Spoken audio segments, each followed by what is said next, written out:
that we realized we had a lot of problems in the way we play like an international tournament during MSI, and we are trying to make Rift Rivals kind of like an international tournament where we can work on these issues before Worlds.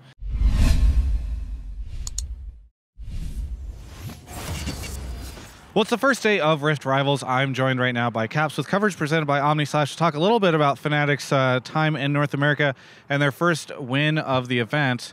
So what just happened a few moments ago? We just beat EchoFox. So what happened in that game? They went for the gold funnel strategy, and you know the Monster AD carry and Huni Renekton. So it was a bit of a crazy game, but we ended up beating them. Especially like for Soa's Heimerdinger was insane. Yeah. I got glasses for you, by the way, because it's really bright out here. So I had my assistant bring glasses. Yeah, it was kind of like the EU Heimerdinger versus the NA funnel, I guess. Yeah, I mean, we hadn't practiced that much Heimerdinger, but we had tried it a bit, and it looked really strong. So we went for it, and they just took over the game. Yeah. How are you enjoying your time in North America so far? Because you guys got in on like Sunday, I think.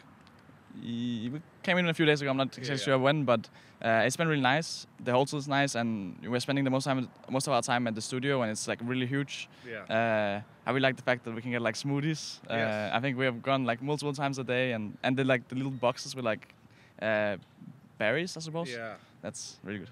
The studio here. How does the studio here compare to the EU one? So obviously, like we don't have like stuff like the smoothie thing and stuff like this, but also just the fact that it's like a bit bigger than the EU studio. And the thing with in EU, we move around a lot. Like which room we have depends on timing. While in NA you just have one room, which is kind of nice. Yeah. Have like kind of a dedicated setup. Yeah. What do you think EU's chances are here at Rift Rivals? I would say they're good. Obviously, it's 50-50 who wins. Yeah. Now there's two teams or two regions, but now that we beat EchoFox, I'm confident. I think we were a bit afraid about the EchoFox match because, as we could see, it was like a really crazy game. Yeah. And going up against TL and 100 Thieves, I hope we can make it a bit cleaner the game because they probably won't play as crazy. So, if you had to guess, I'm very curious because obviously it's about EU versus NA, but where do you think the best teams rank? Right, because maybe our first place team is better than your third place team, or vice versa. Where would you rank all the different teams? I mean, I think it's hard, especially like someone like EchoFox, because they're so inconsistent. Yeah. Like sometimes they're the best, and sometimes they're, yeah. Can you give me the top 3 teams? Yeah, I can try to do that. I think. I mean, obviously, I'm gonna put Fnatic first. Okay. And then I think I'll put G2 and Team Liquid, but I'm not exactly sure what order. Okay. I think I'm going to go G2 second and TL third. Okay. Damn, so you guys have the 2 best teams here, according to you. Yeah. Very good. According to me. What do you like Rift Rivals, or what do you think of this event? Because technically there's nothing on the line. It kind of is this big interruption in the middle of the LCS, but I also know that it seems like people seem to be enjoying themselves. Yeah, I mean, we're definitely trying to make the best of it, and there's like a lot of upsides and downsides in that sense. I think there's one upside we have is that we realized we had a lot of problems in the way we play like an international tournament during MSI, and we are trying to make Rift Rivals kind of like an international tournament where we can work on these issues before Worlds. Also, it's nice that you can play against like NA teams, and as I said, the studio is really nice and stuff like this. I think the biggest downside though is that it's like a long flight and it's a lot to travel, and there's a lot of like days where we don't get to play because either we fly or we're traveling and stuff like this.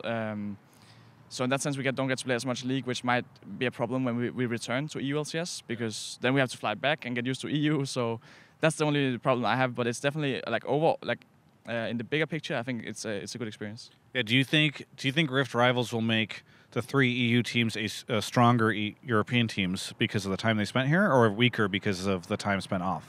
I think it's a kind of a thing where you take one step back because we have to get used to things when we get back in EU. But once we maybe after a few weeks, the first couple of weeks we get back, we're probably going to be a bit weaker. But then we're going to have like the experience from Rift Rivals, and especially heading into Worlds, we're going to have some of the things we have worked on here really come in handy. Yeah. Are you guys scrimming just the other EU teams, or are you able to scrim other North American teams? We're only scrimming NA teams right now. Oh, really? Okay, cool. So I assume presumably the teams that aren't here, you're not scrimming any of the Rift Rivals teams. Well, we did scrim some of the teams from here, and we're just kind of scrimming like everyone. Yeah. Okay, very good.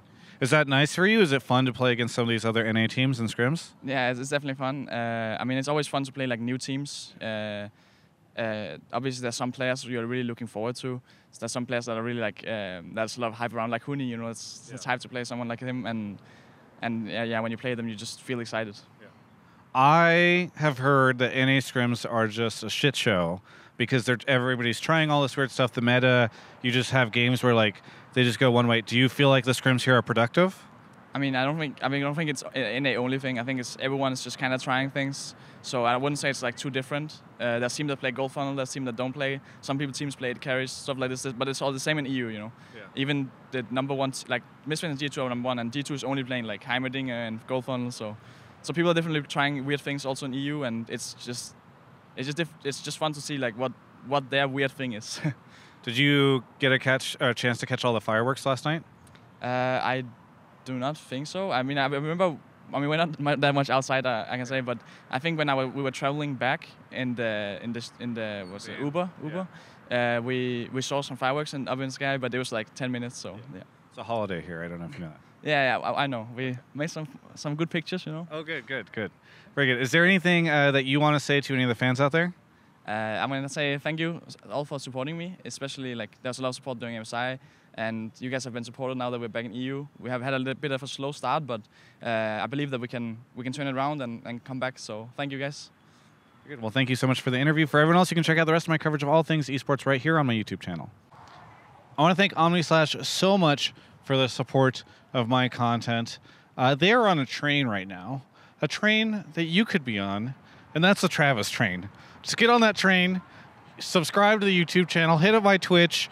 We're stopping at all the different stops, all right? This is a train, and it's going far. So get on the train and ride it. Ride that Travis train.